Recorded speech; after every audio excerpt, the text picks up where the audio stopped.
So this is roughly what Earth's temporary moon looks like, isn't it? Fascinating, and yes, you heard right, our planet actually has another satellite, a temporary one at least towards the end of September. A small asteroid just couldn't resist Earth's gravitational pull and began orbiting our planet. Many stargazers were quite worried, wondering if this mini moon would cause some cosmic problems, but thankfully, their fears were completely unfounded. These temporary celestial bodies are actually quite small, and they're moving along unstable trajectories, so a more massive planet can easily lure them into its orbit. But natural satellites' loyal companions never fly away, which is a good thing. Without the moon, Earth would become a lifeless desert without a magnetic field or tides, and it's not just the moon, even smaller celestial bodies influence their cosmic hosts. That's why the discovery by American scientists at the Carnegie Institution is so important. They found that the tiniest moons of the ice giants Uranus and Neptune, and this blurry spot is Uranus's new 28th moon. It's even smaller than Neptune's newly discovered satellites. A person could walk around this celestial body in just an hour and a half. But what do all these discoveries give us? So what if there are a couple of extra cosmic pebbles in the vast expanse of the universe? Not so, scientists. The leading theory is that these moons are fragments of older satellites. Studying them could reveal the origins of our solar system. Pluto's largest moon, Charon, is even more fascinating. Scientists have found what looks like a drugstore and soda ingredients on its surface. So it turns out, besides water, there's also a lot of water. In water, organics, and ammonia, there are totally unexpected elements: carbon dioxide and hydrogen peroxide. But where did they come from? The presence of hydrogen peroxide on Charon will really help scientists to better understand how other icy celestial bodies are evolving in real time, and also what might eventually happen to them in the future.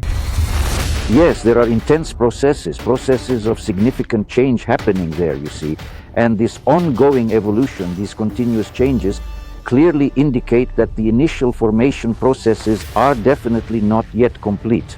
And this ultimately gives us real hope for exciting new understandings of the overall evolution of our entire solar system in general.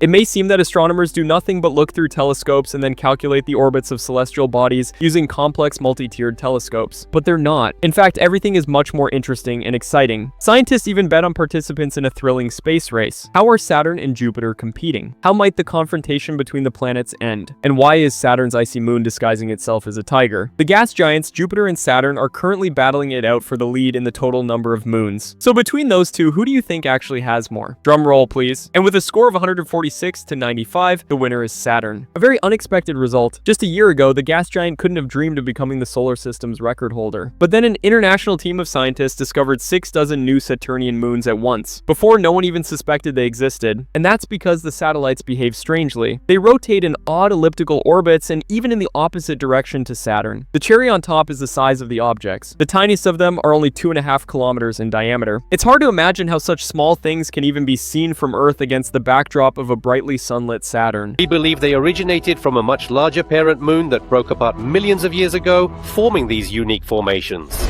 We're in the middle of the moon. That's where we found Saturn in the middle of the moon. The first and only planet with over 100 moons, but this gas giant isn't just about quantity, it's about uniqueness. Recently, American astronomers at the Carnegie Institute and the University of California uncovered a mystery about its icy moon Enceladus. They figured out why this celestial body is disguised as a tiger. Take a really close look at these incredible stripes. You absolutely won't see such a wild and unique pattern on any other celestial body anywhere in our solar system. This is exclusive to Enceladus's south pole. The grooves look as if they were meticulously drawn with a giant ruler. Wouldn't you agree? Each one stretches for about 130 kilometers and they are strictly parallel to the others. It's quite remarkable. For a long time, scientists just couldn't understand the strange phenomenon that is not until the Cassini probe made its daring flight to Saturn's cold and mysterious moon. The collected samples revealed something completely unexpected and astonishing: water vapor and complex organic molecules, and this was found on an icy satellite. To explain this paradox, astronomers built a detailed computer model of both Saturn and Enceladus. It turned out that under the constant influence of the host planet's immense gravity, its moon is constantly undergoing cycles of cooling and heating. When the temperature rises sharply and dramatically, powerful geysers erupt from the satellite's deep interior. They break through the relatively thin ice shell at the pole and form cracks those very tiger stripes, yes, but honestly, that's really not the most amazing thing. If we're seeing geysers erupting like that, it really gives us a lot of hope that maybe, just maybe, there's life there. And right now, the most likely candidate, the place where we might actually find life is, and who would have ever thought this, Enceladus. The conditions that we see on Enceladus seem to meet all of the expectations of the specialists. So that means the chances of us finding life there are probably the highest in the entire solar system.